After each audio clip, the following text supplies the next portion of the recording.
بسم الله الرحمن الرحيم.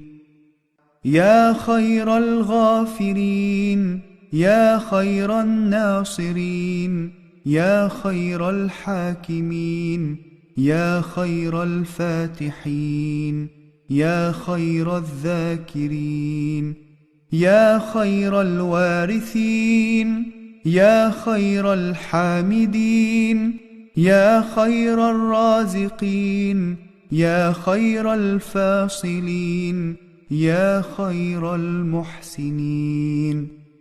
سبحانك يا لا إله إلا أنت الأمان خلصنا من النار.